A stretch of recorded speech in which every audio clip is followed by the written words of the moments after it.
vous ai déjà présenté la courbe de Lorenz qui se constitue de la manière suivante. Sur l'axe des abscisses, on a toujours notre population en pourcentage cumulé croissant et sur l'axe des ordonnées, on a les revenus en pourcentage cumulé croissant. Et puis avec ce graphique, on aura 100% de la population et 100% de revenus formera un carré et au milieu, on a une droite diagonale qui représente une distribution parfaitement égalitaire sur la population. 50% de revenus, par exemple, vont être distribués sur 50% de la population. Mais la courbe de Lorenz se trouve en dessous de cette droite et ça illustre la distribution normale dans un pays qui est forcément moins égalitaire. 50% de la population, par exemple, vont recevoir 20% des revenus. Aujourd'hui, je vais vous présenter comment on peut tracer cette courbe avec un exercice simple. Imaginez par exemple des revenus de l'ordre de 90 000 euros. Et cette somme-là doit être distribuée sur 10 personnes.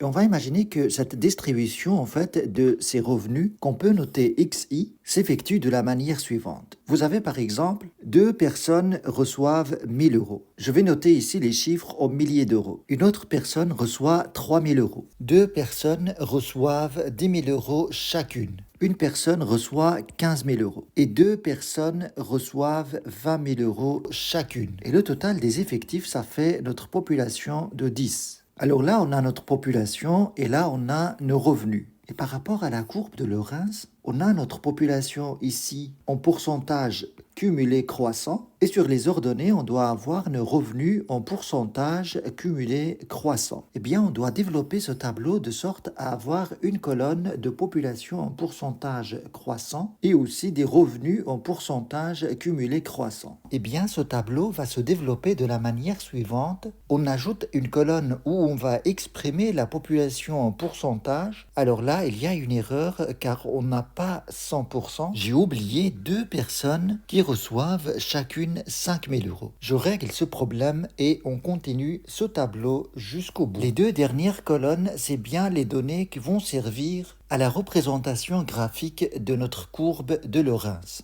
Mais avant cela, je vais vous expliquer ces différentes colonnes. Dans cette colonne, on exprime en fait les NI en pourcentage. C'est simple, pour le premier chiffre, on a 2, on le divise par 10 et on multiplie par 100. Et ça donne 20%. Et donc à chaque fois que vous avez 2, vous obtenez la même chose, 20%. Et le 10% que vous avez ici, c'est 1 sur 10 fois 100. Maintenant, dans cette colonne-là, on a simplement multiplié les NI et XI. 1 fois 2, ça fait 2. 3 fois 1, ça fait 3. 5 fois 2, ça fait 10, etc. Et donc, ce qu'on obtient ici, au total, c'est 90 000 euros. C'est bien l'argent distribué sur l'ensemble de la population. Dans cette colonne-là, on exprime ces chiffres en pourcentage. Eh bien, c'est simple. De la même manière, je vais diviser 2 par 90 et puis je vais multiplier par 100 et je vais avoir ce pourcentage de 2,2. Je fais pareil pour 3. Divisé par 90 fois 100, ça fait 3,3%. Ainsi de suite pour le reste. Maintenant, on va utiliser ces 2 colonnes des pourcentages pour calculer le pourcentage cumulé croissant de chacune de ces 2 colonnes. Dans cette colonne, on a la population NI exprimée en pourcentage cumulé croissant. C'est bien ces pourcentages-là. Le premier pourcentage, c'est 20%. On l'accumule ici, 20%. Plus 10, ça fait 30%. Plus 20%, ça fait 50%. Plus 20%, ça fait 70%. Plus 10, ça fait 80%. Plus 20, ça fait 100%. Et puis on fait pareil avec cette colonne, on va accumuler ces pourcentages ici. C'est simple, vous avez ce pourcentage, on l'inscrit ici, plus ce pourcentage de 3,3, ça donne 5,5. 5,5 plus 11%, ça donne 16,5.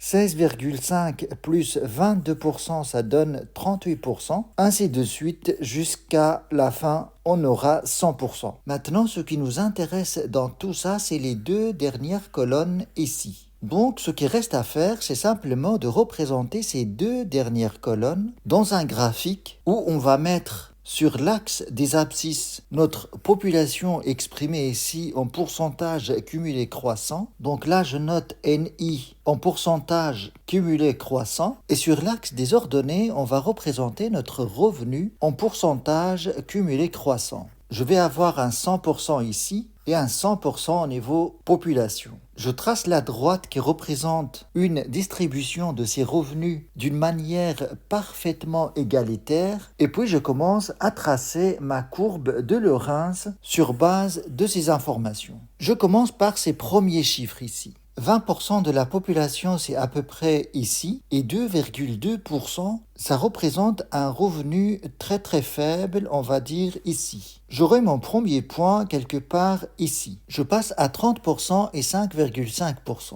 Alors 30% de la population, c'est quelque part ici. Et 5,5, ça donnerait quelque chose ici. Donc je vais avoir un point quelque part ici.